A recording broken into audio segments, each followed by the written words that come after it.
problemas vêm nos cercar, espinho e também pedras querem nos acertar, subindo e descendo um monte, enfrentando os perigos desta caminhada.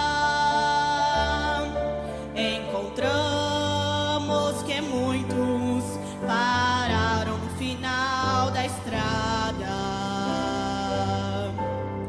O inimigo também vem do nosso lado assim falar. Porque você não desiste, não vejo o teu Deus a te ajudar.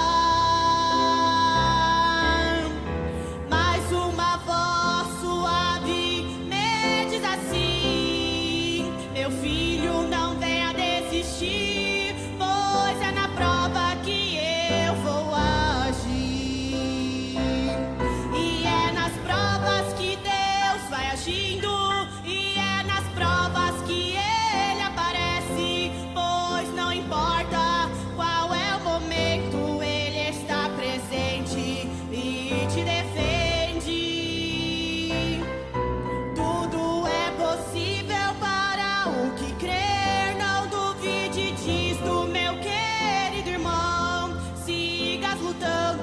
E você será um campeão.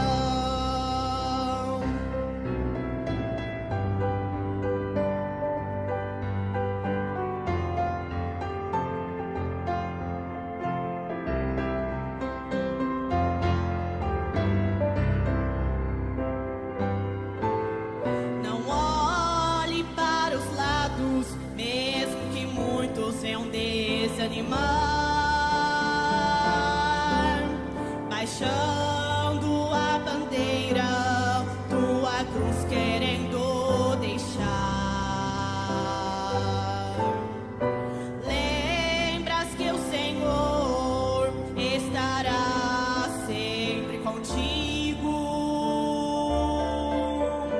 não se importando qual seja o perigo.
bom dia com Jesus, né? Para ter bom dia só pode ser com Jesus mesmo. Ainda temos sobre casamento e divórcio. Casamento e divórcio não tem fim. Quando Jesus... O casamento e divórcio só vai ter fim com a introdução do milênio. Pode estar certo disso aí. Só com a introdução do milênio. Isso quer dizer, com o rapto, não é? Aí então o profeta disse que lá tudo que estava errado foi consertado. Mas enquanto está aqui, nós temos que entender que vamos lidar constantemente com o problema de casamento e divórcio. E isso em controvérsias e dificuldades. É um tema, é um assunto que nunca pode ser deixado nos encontros, nos plenários. E quando a gente começa com uma coisinha assim de casamento e divórcio, para vocês terem uma ideia, uma perguntinha, aí pode saber. Como não sei como é que fala quando tem muitas bombas, um tiroteio. Uma coisa chama a outra, não é, Moisés? Chama outra e chama mais outra e às vezes lá vai o período, vai embora, e 2 períodos vão embora, se deixar o encontro todo fica só com casamento e divórcio. Não para. Por quê? Cada reunião nós temos pastores com experiências inéditas, novas experiências, surgindo casos diversos. Não podemos estabelecer uma regra fixa, porque cada caso tem que ser analisado individualmente. E carece muito do verdadeiro sacerdócio para isso. Por quê?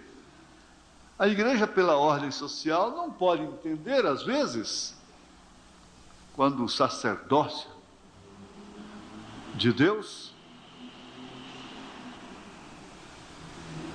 libera um caso que fere a ordem social. E aí? Confirma, apoia, orienta. Então é muito difícil, porque isso está em constante confronto com a ordem social. Porque é o que se pode manter, para manter a cortina religiosa. Em tudo é casamento. Não tem, começa daí. Tanto assim que a Igreja Católica é a igreja mais certa fundamentalmente em relação a casamento. Mas ela deixa sempre uma vaca pastando em cima de uma árvore, né? Ela teria que deixar. O quadro dela é bonito nesse sentido. Então ela coa o mosquito e engole o camelo.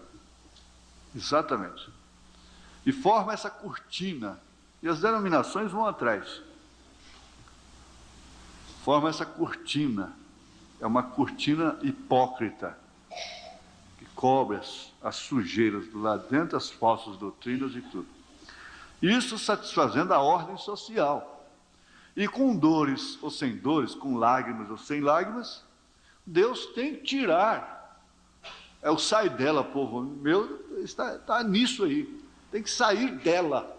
E por isso nós entramos em problemas cruéis, difíceis. E vamos ter que encarar as coisas como elas são de fato. Não me canso de dizer, olha, lá no deserto, lá no Egito, o Abirão não apareceu, o Coré não apareceu,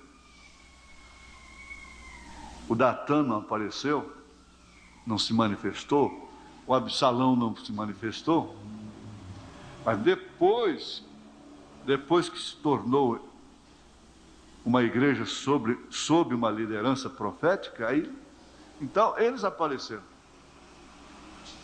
Aí vieram os problemas dentro da própria congregação.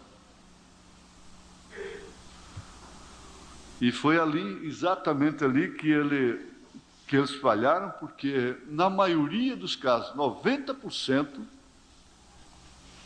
eles tinham razão, porque era a soberania de Deus. Eles não podiam entender definitivamente, absolutamente, a soberania de Deus. E nós estamos vivendo exatamente aquilo. Paulo diz que aquilo foi escrito para nós.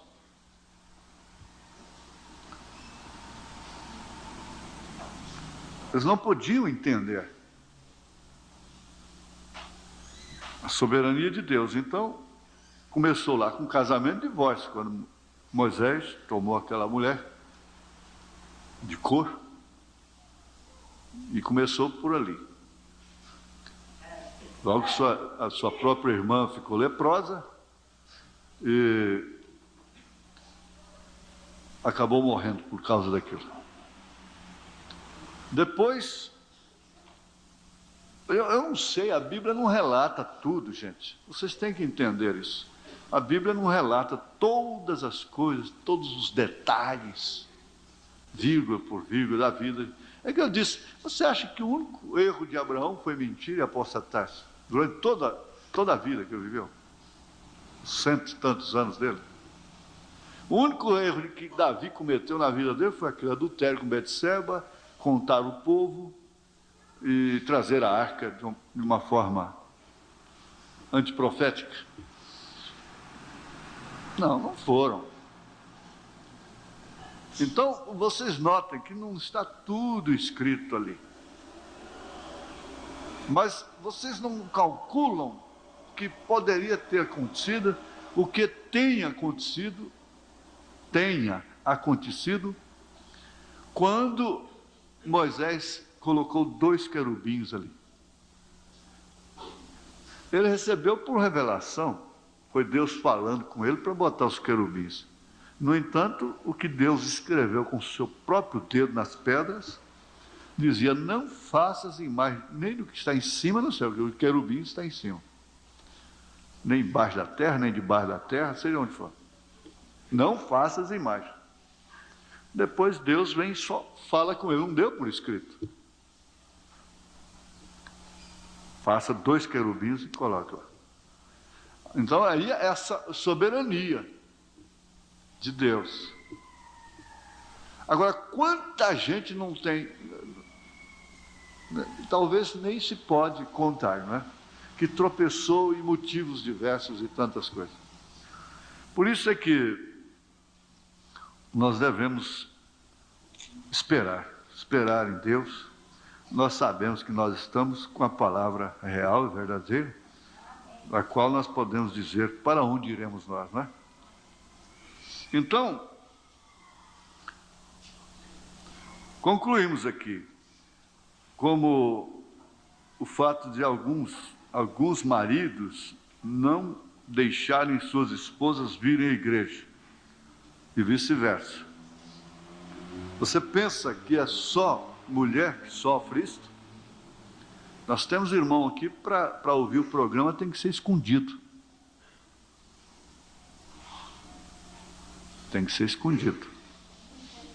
Para vir na igreja, sofre terrivelmente. Então eu disse para essa semana mesmo, não é? Disse, irmão, a gente vê tanto contraste, não é? Assim, nas coisas dessa vida. O senhor vê, olha, o irmão Brana disse que a mulher não está sujeita, suposta a obedecer ao marido. Se ele mandar ela cortar o cabelo, ir com ele a lugares imundos, deixar de vir à igreja. A mulher. Agora, a sua mulher não quer que o senhor venha na igreja? Como é que o senhor pode estar sujeito a ela? Contudo, quem sou eu para dizer que o senhor tem que largar dela e acabar com o seu lar para vir à igreja? Quem sou eu?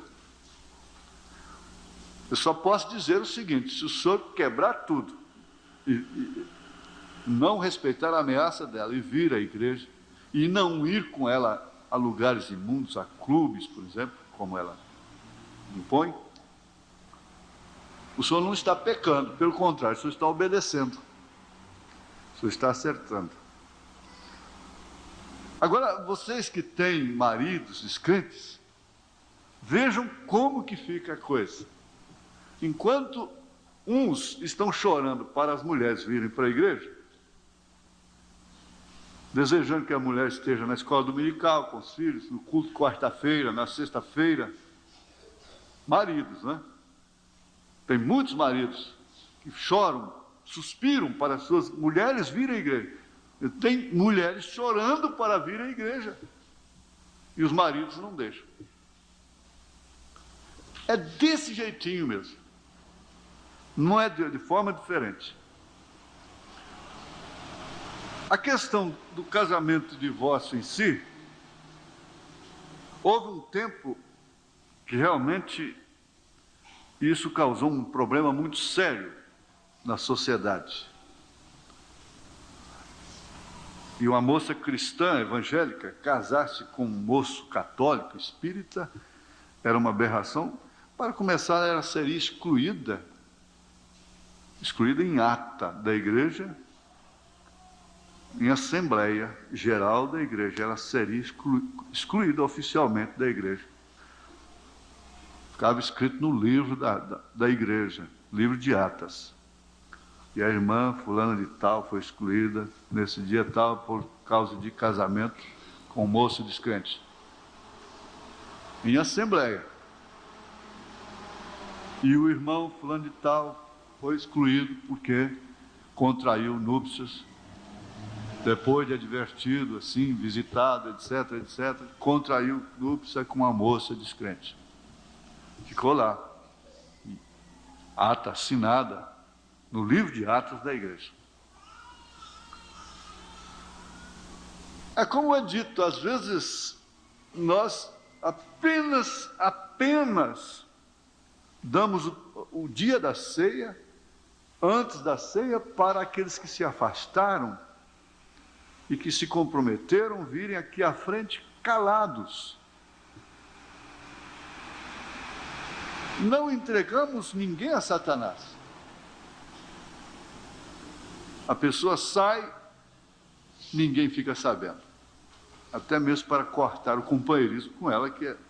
Se você viu a pessoa saiu da comunhão, muito especialmente começou a murmurar por lá, você não pode nem comer com ela.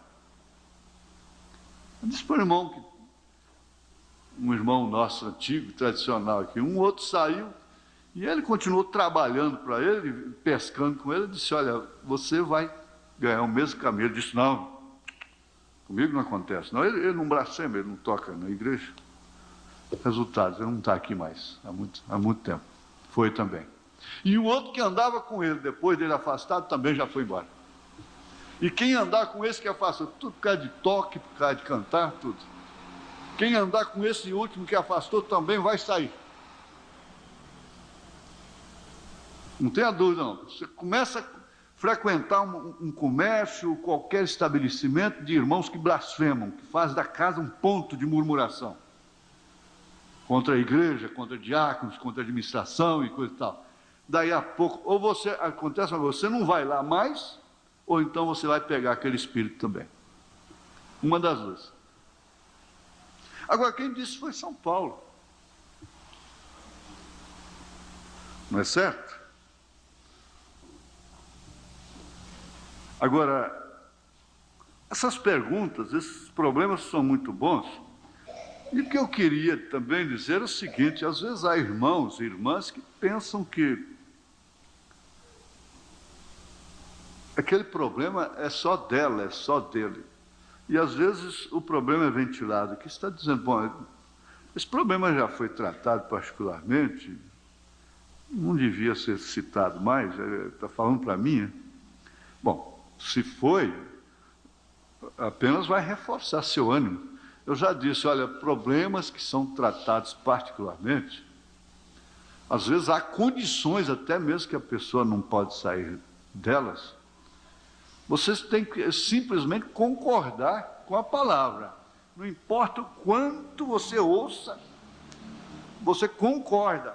Mas aquilo não pode baixar o ridículo do pastor, o pregador, está usando o púlpito só para pregar para você. Então você se tornou a pessoa mais importante do mundo. Quer dizer, você tem um pregador só para sua conta, só para você. Não, não faz isso. Agora, se aquilo reforça, se aquilo traz, previne a sua alma, então tudo bem, dá glória a Deus. Paulo disse que Deus te toma como filho, não é? Então nós concluímos assim, em resposta, que mulheres que querem se separar porque eles são maus, ou há mulheres que querem se separar porque eles são maus. Outras que querem porque eles são bons. Isto é, que não querem porque eles são bons. Se eles não fossem bons, quer dizer, caso contrário, se eles não fossem bons, isso é um apanhado geral, não é? Não é caso específico, é um apanhado geral. Outras que não querem separar porque eles são bons. Se eles não fossem bons, quer dizer, caso contrário, elas estariam querendo separar de todos os modos.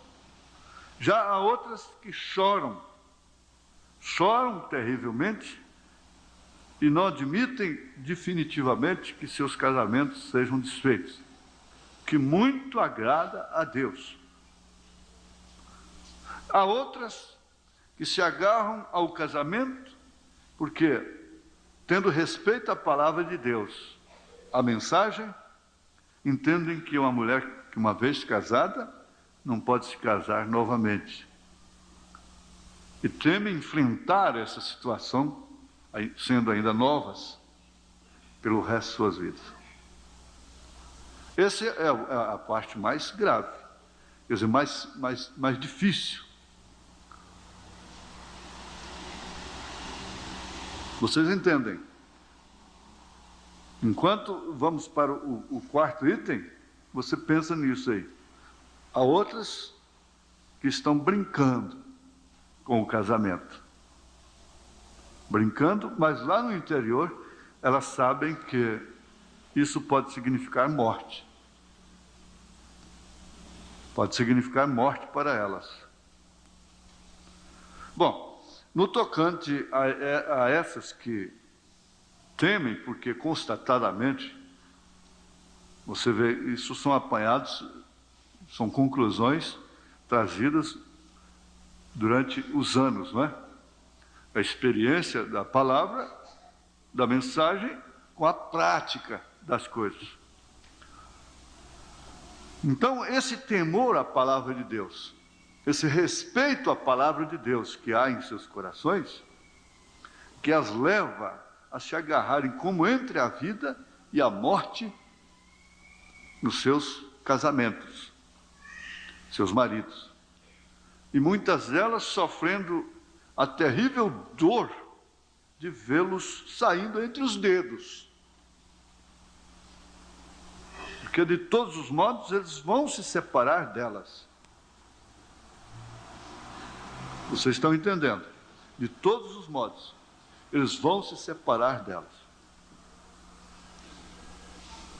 E em alguns casos é porque elas servem a Deus. Em alguns casos é porque elas se vestem decentemente. Em alguns casos é porque elas não se pintam, não vão com eles a lugares imundos, não cortam seus cabelos. Porque elas são tementes a Deus, em alguns casos. Agora, observando através do tempo, a gente constata que não é bem assim. Caso contrário, São Paulo não estaria com 550% de divórcio ao ano. 550%. Agora, eu pergunto, eu estou com isso gravado num vídeo. Eu pergunto, a causa foi a mensagem? Foi porque elas não queriam ser imundas? A causa foi essa? Porque elas não queriam cortar seus cabelos? Não. Desses 550%, talvez 0,01% tem causa espiritual verdadeira. Porque elas não são mundanas, porque elas não querem ser mundanas. Elas estão de cabelos cortados, pintadas de shorts e tudo. Então a questão não é essa.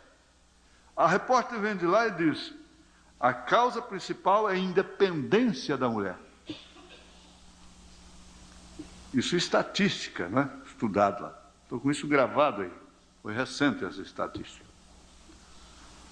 Então não é a mensagem, irmã. Não é a mensagem. Não é propriamente a mensagem, porque uma mulher da mensagem, ela se torna mais aprazível, mais dócil, mais educada, mais de confiança. Ela se torna mais esposa, mais mãe, mais dona de casa.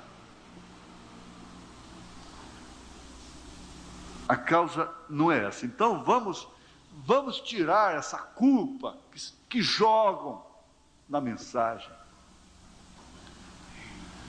Quando esse germe, esse vírus caiu na terra, no mundo, é a condição do tempo, diz o irmão Branham. Então, sempre tem que haver um pretexto. Quando um homem tem que largar de uma mulher, quer largar de uma mulher, tem que ter pretextos, e vice-versa. Quando a pessoa tende a sair da igreja, ela terá motivos. O irmão Branham disse: pode deixar que você vai ter motivos. Se não foi esse, será outro. Se não foi, depois acabou o Mar Vermelho, lá faltou carne, vai ser nas Águas Amargosas, vai ser em outro lugar. De qualquer maneira, vai chegar o motivo para aquelas pessoas deixarem a congregação. Então, de qualquer maneira, aquele homem deixaria aquela mulher. Mas aí o diabo vem e diz: usa familiares, amigos, amigas, para dizer: olha, está vendo o que deu sua religião? O que deu sua mensagem? É isso. Não resta dúvida que isso poderia ser uma parcela e muito pouco caso, lá algum caso na vida que seria realmente exclusivamente por causa da mensagem. Vocês estão entendendo, vocês sabem que isso é verdade. Eu anotei aqui, ouvindo o professor da Escola das Crianças, o que é uma verdade. O mal é aquele que tem más ações. O que faz o homem mal, o que faz o homem ser mal, são as suas ações. E vice-versa. O homem é bom, só quando ele tem boas ações, é claro. Que bom é esse que com ações más. Agora, naquele caso eu posso ter sido mal, naquele caso você pode ter sido mal, eventualmente mal. Teve uma ação má, naquele caso. Não sei se vocês estão entendendo. Há pessoas que são de atitudes más, formam uma corrente na vida, só atitudes más e más e más. Agora há outras que, por uma desventura, por um lapso, por uma negligência até, ou por um espírito, cometeu um ato mau, uma ação má. Isso não quer dizer que ele é mau. Não quer dizer que ele é um homem, uma mulher má, um homem mau. Porque, afinal de contas, ele, ela, estão numa dimensão sujeita a acidentes. Então, isso pode acontecer na vida conjugal. E uma maldade, por exemplo, vamos dizer, está certo, ele nunca matou, nunca foi iracundo, nunca fez nada. Mas, num acidente, num lapso, ele puxou o revólver e a bala pegou na testa dela. E aí? Ele é um criminoso. Não sendo um homem mau, de índole criminosa. É por isso que tem que ser temperante. A pessoa tem que ser equilibrada e não possuir armas, não guardar armas que possam ser usadas na sua precipitação. Armas, não digo só o revólver, a faca. Há muitas coisas que são armas contra a esposa, contra o marido. São armas abstratas, que não se pode ver, não se pode pegar, mas que vão se manifestar numa hora terrível de acidente, porque aquilo ficou gravado, guardado no guarda-roupa, lá debaixo da cama do coração. Então vai usar aquela arma na hora e pode arrasar de uma vez aquela comunhão, aquele casamento.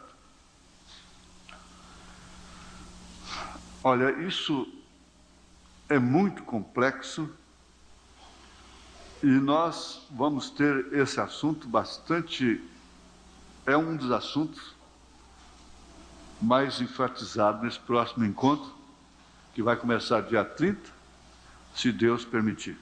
Então, faz o seguinte, orem por nós, orem, inclusive por este assunto, porque é um assunto que, se possível, os pastores têm que chegar a um denominador comum, a um veredito, como em Atos capítulo 15. Casamento e divórcio vai ter que ser observado através da ordem social ou pela soberania de Deus, pela revelação. Uma das duas. Então, muitos quadros poderão ser mudados. Muitas vidas poderão ser consertadas. Não há nada que Deus não possa consertar aqui nessa terra. Deus pode consertar todas as coisas. Amém? Nós vamos ficar de pé, continuando, né? Continuando o assunto. Em São Mateus 13, nós estamos em plena escola. Capítulo 13, verso 24.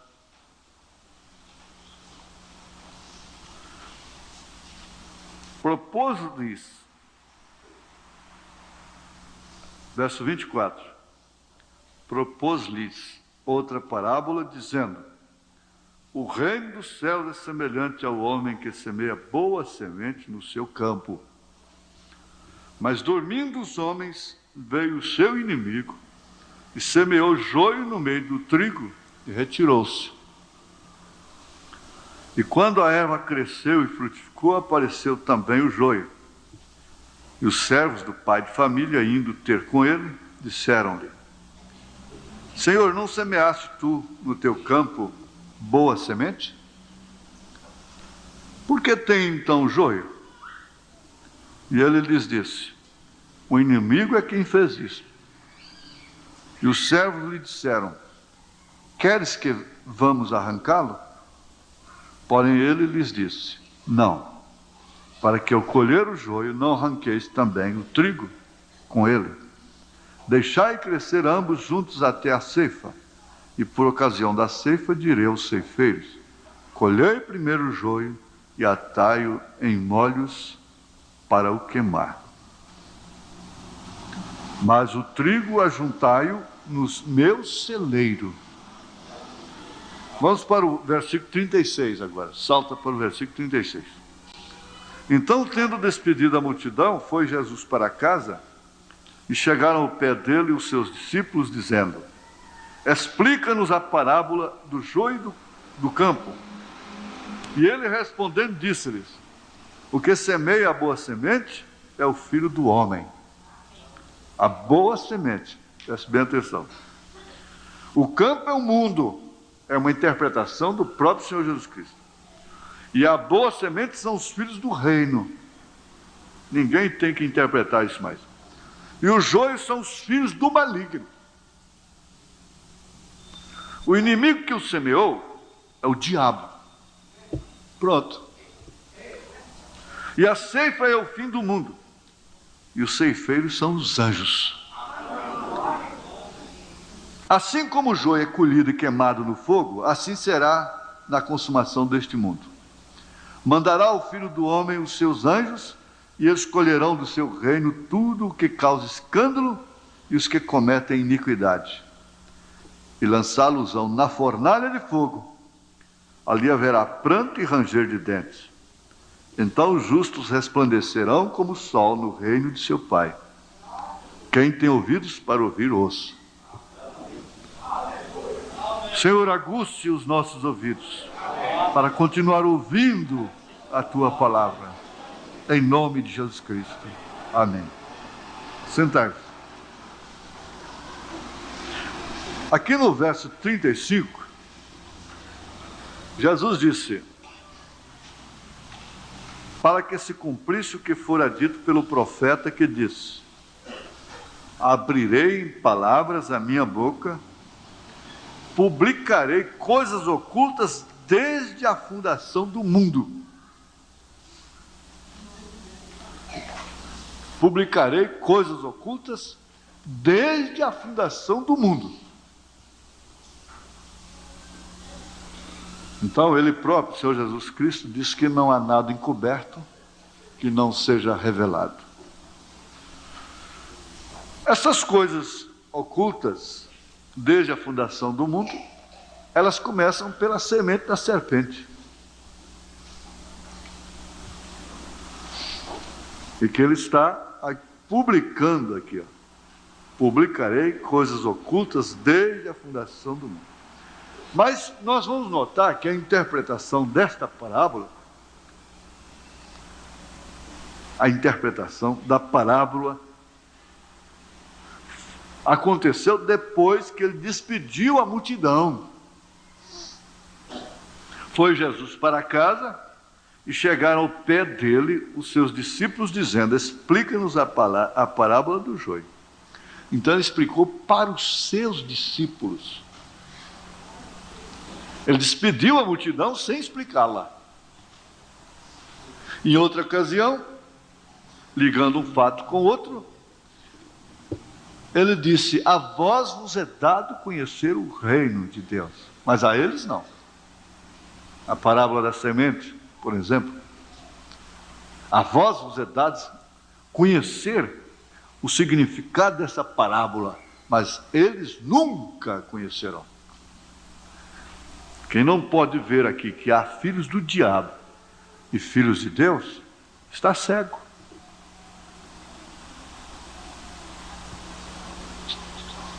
Está cego. Porque o campo é o mundo, a boa semente são os filhos do reino, os joios são os filhos do maligno. Agora, ligando isso aqui também com a semente da serpente pregada pelo irmão Branham, a revelação, inclusive aqui nessa mensagem, a era de Éfeso, e todo o Apocalipse, nós não temos como contestar isto. Nós podemos xingar, nós xingamos muitos aos outros, de filho do diabo, de demônio, de Satanás, seja lá o que for. Jesus falou a Pedro: para trás de mim, Satanás. Não é que Jesus fosse um xingador, não é? Mas ele estava se referindo a quem estava usando a Pedro naquele momento. Estava se referindo a quem estava usando a Pedro naquela hora. O que nós devemos ter temor de abrir nossas bocas, mesmo estando irados, provocados, mesmo quando não for possível suportar, nós devíamos fazer qualquer loucura, mas não precipitar nas nossas bocas naquela hora.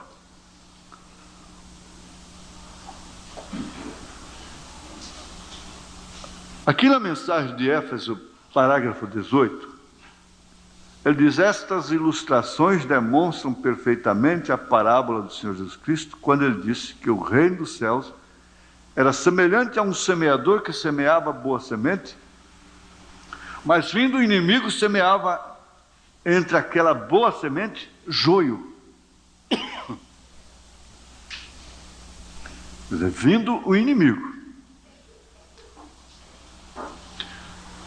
Nós que temos a revelação disso, nós sabemos que esse inimigo usou a serpente lá no Éden. O terreno foi Eva. Ele não podia engravidar Adão. Vocês têm que entender isso.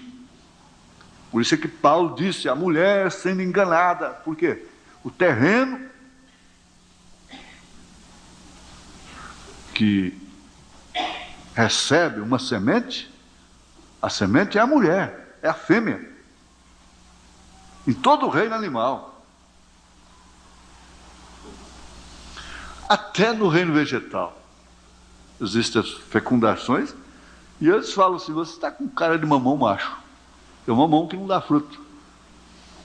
Não é certo?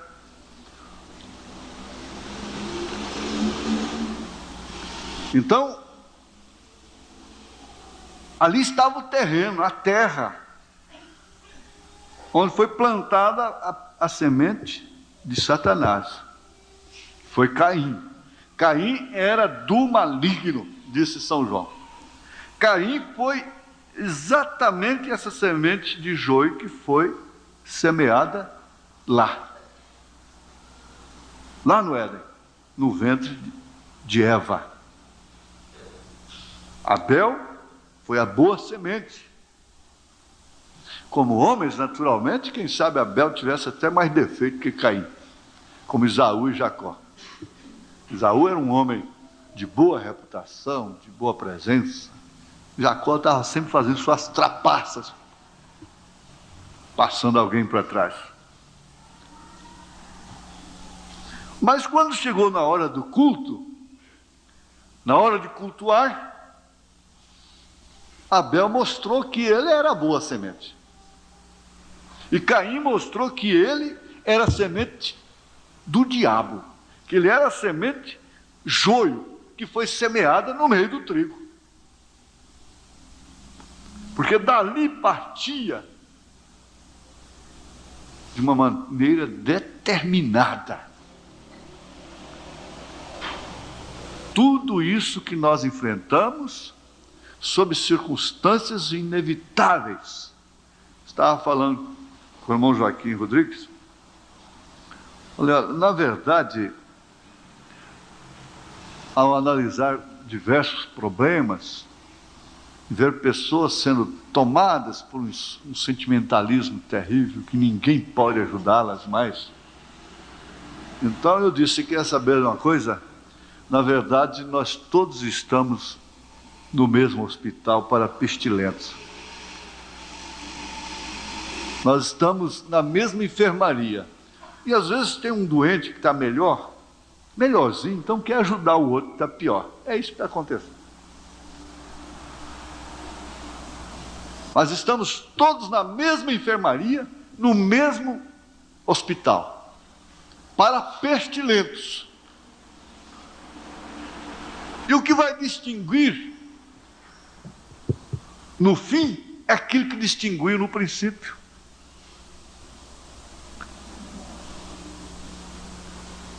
Nós estamos no fim do Éden satânico.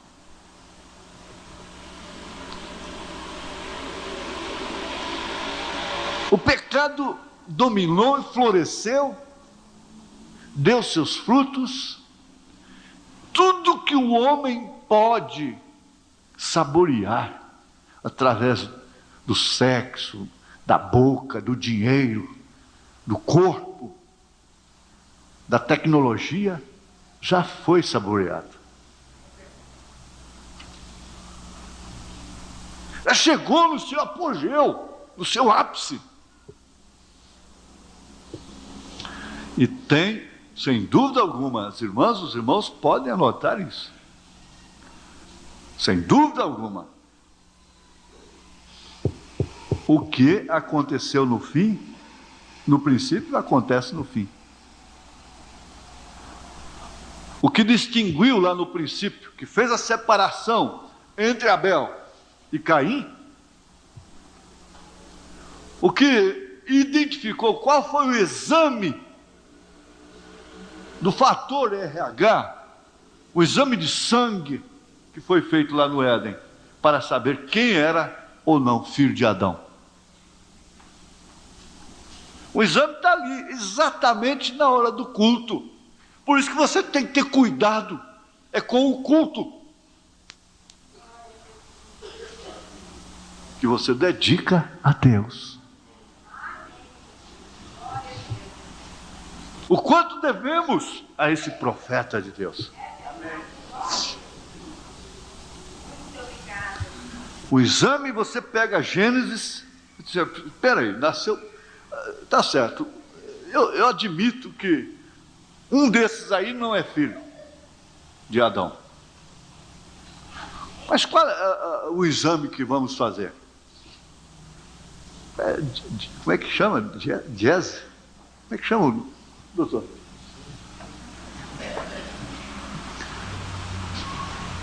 Doutora, por favor. Hã? Não, tem o nome do exame. O genético, mas tem um... Hã? DNA. Tem um doutor ali atrás, sabe? DNA. É, esse aí. Vamos saber, então, fazer o DNA de Abel e Caim para saber qual dos dois é filho de Adão e qual dos dois não é. Então Deus espera um pouquinho. Eles vão me cultuar. Adão abraçava Caim, carinhava Caim. Quem sabe fazia cócegas em Caim. Abraçava Abel. Brincava com Abel, com os dois, e foi crescendo. Eu não sabia realmente que Caim não era seu filho. Mas quando chegou na hora do culto, a coisa não pôde ficar junto mais. Ali está o DNA. Exatamente como o profeta de Deus foi revelado.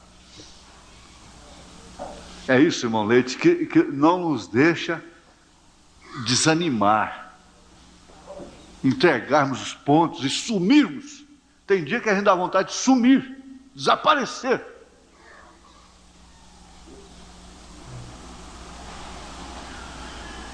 Mudar de identidade. Não é verdade? Mas é exatamente isso aí é que faz a diferença.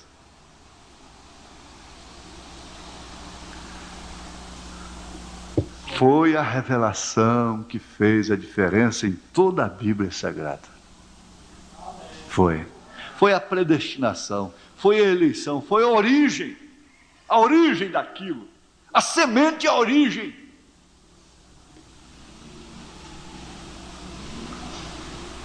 Na hora do culto, o DNA de Deus bateu lá. Pam, Caim, filho do maligno. Abel, filho de Adão. Criação original. Um ofereceu culto bonito, florido. Inclusive é o pai da alta música. Parado ali, oferecendo aquele sacrifício tão lindo.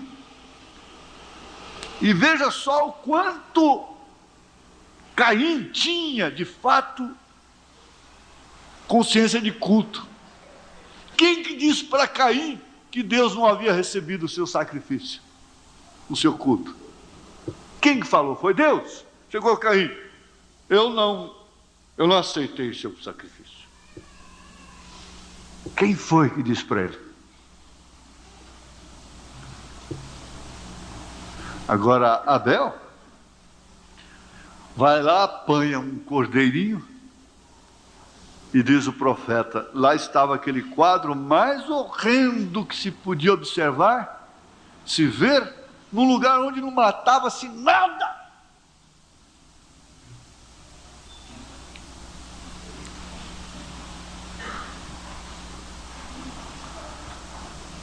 Não se matava nada. Mas por que Abel fez a mesma coisa que Deus fez? O Caim não viu que quando ele não sabia, seus pais não contaram para ele, eles não viram seus pais vestidos de peles de cordeiro, e o que significava aquilo? Naturalmente, eles tinham o seu culto doméstico. Eles conversavam, eles ensinavam, eles dialogavam, e papai isso, e aquilo, outro. Ele não sabia que quando Deus veio, que seus pais desobedeceram, Deus matou um cordeiro, mas no entanto Abel, foi lá e fez a mesma coisa que Deus fez. Caim fez a mesma coisa que a serpente fez. Enquanto Abel fez a mesma coisa que Deus fez. Isso me arrepia.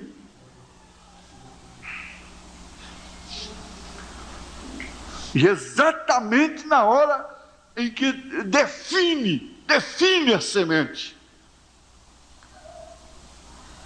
É o culto. Eles saíram rangendo dentes, eles rangeram dentes contra o irmão Branham.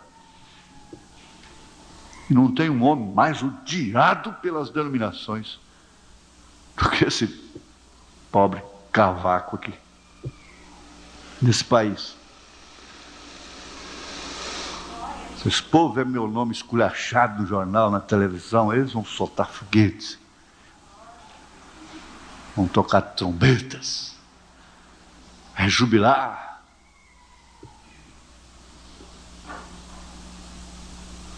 Na verdade, quando o irmão Branham morreu da maneira tão horrível, naturalmente muita gente disse: está vendo? Houve um daqueles que saiu dele, que estava vendendo cartão de oração lá, escondido. O irmão Branham, depois de 2 anos, botou ele para fora, fundou um seminário. Então, o que se era pregado por aí, como um casal de missionários dele me disse, aquele americano: irmão Lindson esteve com o irmão Branham somente até enquanto o irmão Branham não quis ser como Cristo. Graças a Deus que eu quis ser como Cristo. Deveria ser o seu desejo também, né? Mas ele quis tomar o lugar de Jesus. Então o irmão Lindson saiu fora. E logo em seguida, o irmão Branham bateu o carro e morreu. Quer dizer, vindicou a saída do mundo. Vindicou. Porque isso aí tem os dois lados. Não é certo? Agora, chegando aqui, irmãos, eu grifei de vermelho aqui no parágrafo 18, essa frase aqui, veja só: Deus não semeou joio. Deus não semeou contendas. Deus não semeou nada de mal que há em nossas casas. Deus não semeou nada de mal que há em nós. Que eu já analisei com aplicação, a gente pode ver que nesse terreno há as duas sementes. Há os dois lados, há as duas naturezas. Uma que não herda o reino dos céus. Mas o que é que mostrou a semente que estava lá dentro de William Branham, naquela hora que Satanás conseguiu torneá-lo, numa hora de circunstância? Ele disse, como que uma fagulha do tamanho assim, de uma unha, saiu lá do seu coração e disse para Satanás: Satanás, Deus deu, Deus tomou, levou. Se referindo à sua filhinha que estava morrendo. Portanto, vai-te, Satanás. E fechou os olhinhos da filha. Vai, filho. Há uma tumba aberta lá em Jerusalém, testificando que a sua também será aberta. Deus não semeou joio. Deus não semeou mentira. Quando fala joio, pronto. Acho graça quando ouço parlamentares dizer: agora estamos fazendo a separação do joio com o trigo. Tirando o joio do trigo.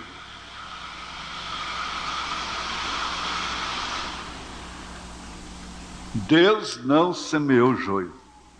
Satanás semeou aquele joio ali entre a boa semente de Deus. As duas classes de plantas, entre parênteses, gente, pessoa,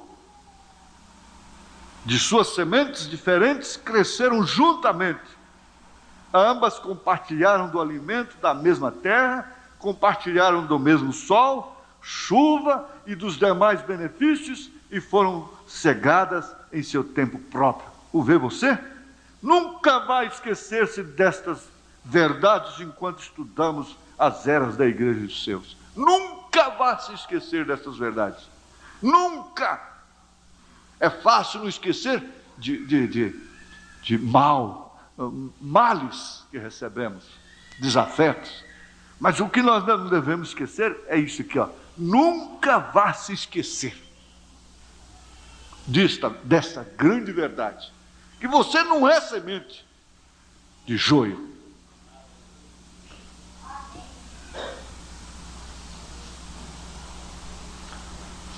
Nós temos que forçosamente, meus irmãos, chegarem ali, nesse ponto. Parece que Deus está nos levando assim pelo cabresto, puxando a força.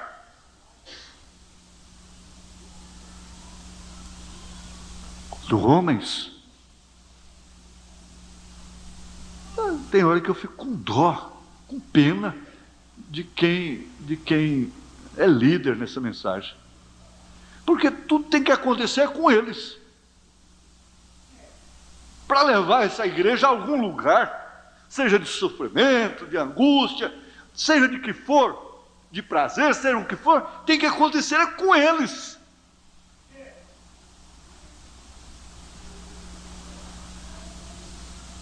Então a gente vai pensando, voltando já a casamento e divórcio. Paulo disse aqui, ó, 1 Coríntios, capítulo 7,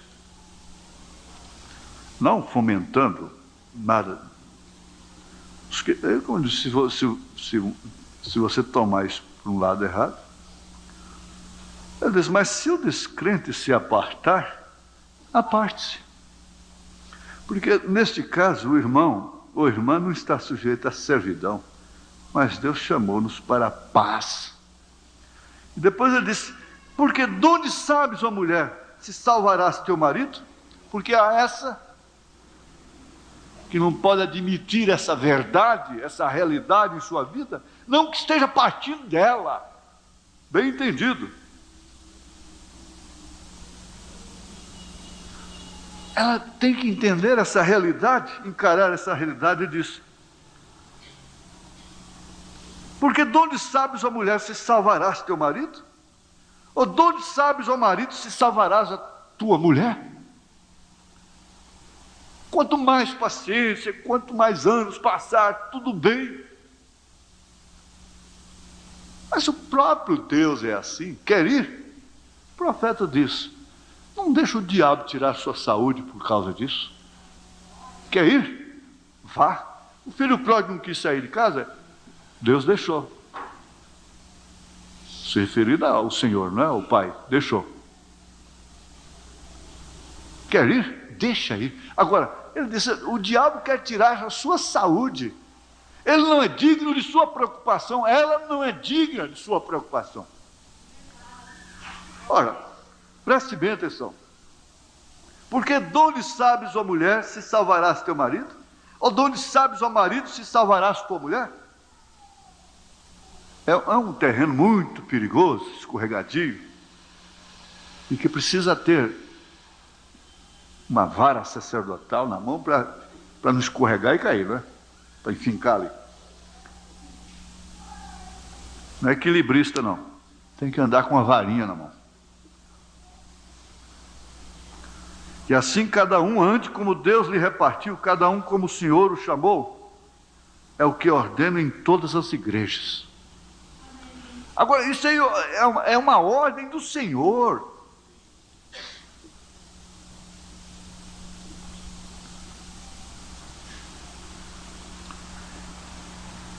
E eu fico pensando, gente, é que eu estou dizendo, parece que tem que ir sendo puxada a força contra aquilo que a gente crê, contra princípios, você vai sendo puxado, puxado, na marra, para um devido lugar. E se é o rapto, se o rapto começa por aí?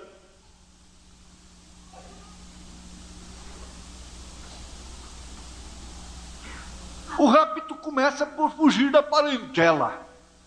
Que os inimigos maiores do homem são seus familiares. Agora, não só quando eles agridem, talvez eles se tornam mais perigosos é quando eles são compreensivos e ajudam. Você já viu o casamento? Preste bem atenção, moça. Quando você vai casar, na hora de arrumar, aí aparece a prima pervertida, a tia pervertida, justamente no dia principal do passo mais importante daquele rapaz, daquela moça, é que aparece mais sujeira na sua casa, na sua arrumação. É mulher de short, é mulher de unha pintada, de cara pintada, essa coiseira toda, e arruma. Não, e tem que botar base, que essa coisa branca para lá. Pálida. E tem que fazer isso, tem que fazer. Elas que mandam. Porque é tia, porque é irmã, porque é prima, porque é cunhada, porque é isso, porque é aquilo. Não é verdade? É só ir ajudando. E me desculpem, depois tem que dar até cerveja depois de casamento. Porque como é que faz? Os convidados, você já pensou você dar Guaraná? Para o doutor fulano, lá, o primo, lá, o coitado, Guaraná? Tem que ter uísque. Tem que ter um vinho de boa qualidade. Dar Guaraná? Isso é ridículo. E assim por diante. Não é verdade? É ou não é? É isso aí. E justamente, olha, depois da salvação, o dia mais importante dela e dele é aquele dia. É aquela noite, é aquele dia. Mas e a definição?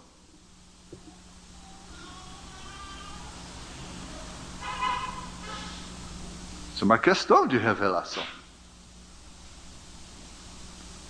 Nós estamos sendo arrebatados, raptados.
Contra princípios, você vai sendo puxado,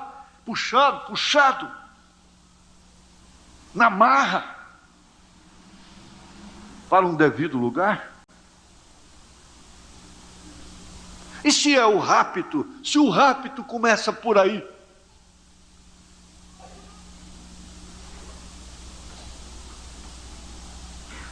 O rapto começa por fugir da parentela. Que os inimigos maiores do homem são seus familiares. Agora, não só quando eles agridem, talvez eles se tornam mais perigosos é quando eles são compreensivos e ajudam. Você já viu o casamento? Preste bem atenção, moça.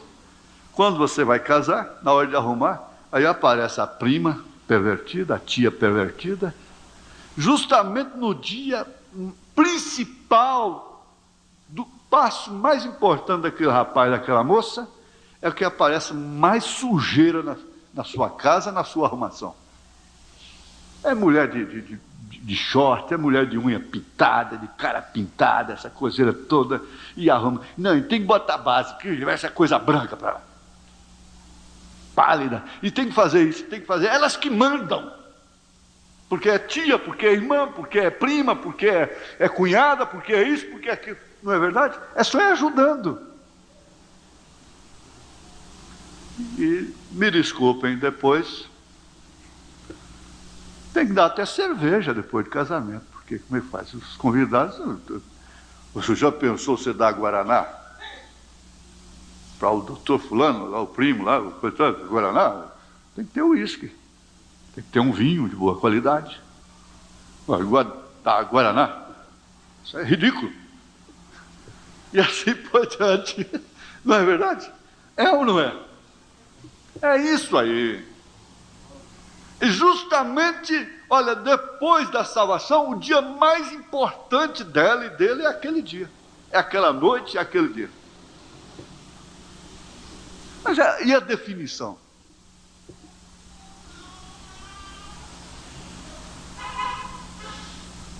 Isso é uma questão de revelação. Nós estamos sendo arrebatados, raptados. Mas há irmãs, irmãos, isso até é admirável, né? Que se Jesus vier ali e disse, olha, vamos embora. Disse, Jesus, escuta aqui, meu marido vai? Não, ele não vai. Não, então não vou não. Só espera aí. E meus filhos, e meus netinhos? Vão? Não, eles não são eleitos, eles não são da noiva. E como é que eu faço? Pega de cá, pega de lá. Eu não posso ir. Aí, minha mulher, como é que você pensa que Ló viveu aquele pedaço ali depois que aquela mulher olhou para trás? Ele deve ter tirado um grito angustiante com ela. Não! Até filmar isso já, não é? Um filme é uma pregação. Se estivesse filmando tudo que eu estou falando aqui, dava cenas. É isso que é um filme. É uma pregação. Uma pregação é um filme. Pode fotografar aquela pregação, pode filmar. É imagem. Então nós pregamos sobre Pedro, não é? Então assim, cada autor, e normalmente os autores americanos, quando vão fazer filme bíblico, têm mais consistência bíblica, porque são colonizados são evangélicos. Os filmes italianos acerca da Bíblia são católicos, tem muita coisinha ali.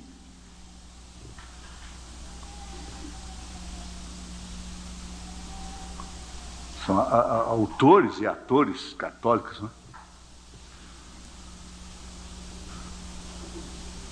Mas é isso. Agora, não seria realmente um momento de se encarar a realidade dos fatos e coisas que nós temos que estudar e temos coragem para enfrentá-las de uma forma real, muito embora doendo o peito.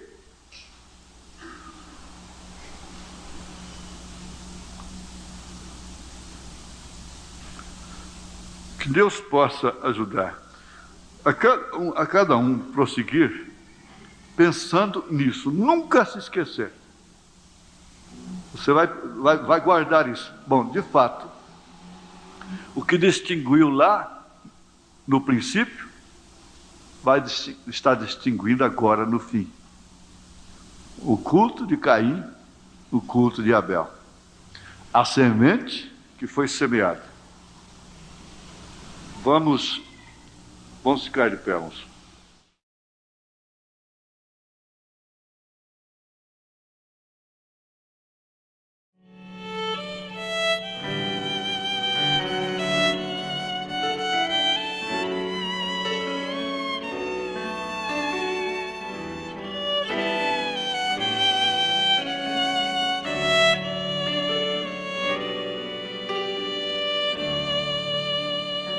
Seguiram-no nas ruas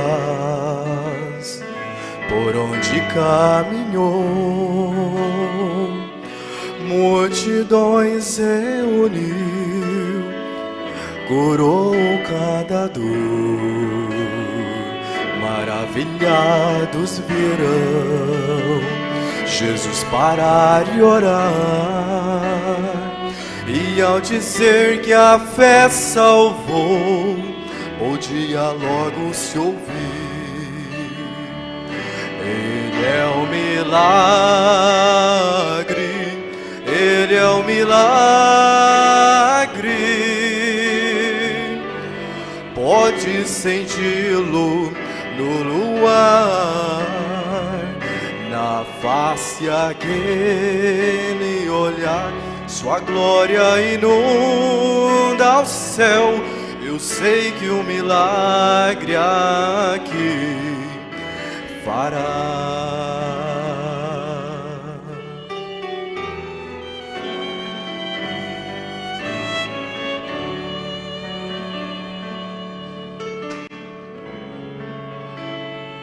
O coxo andou, o surdo ouviu, o cego pôde ver, e aquele condenado só ele libertou.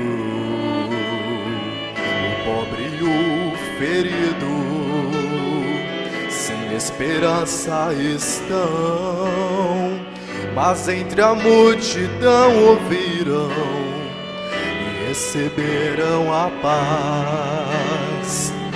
Ele é o milagre, Ele é o milagre.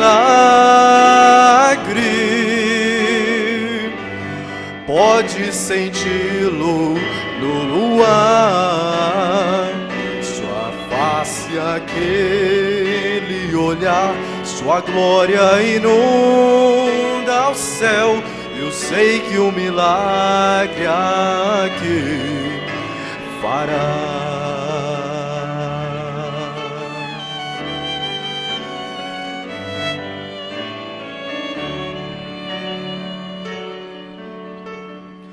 Hoje o seguimos, falamos que é fiel,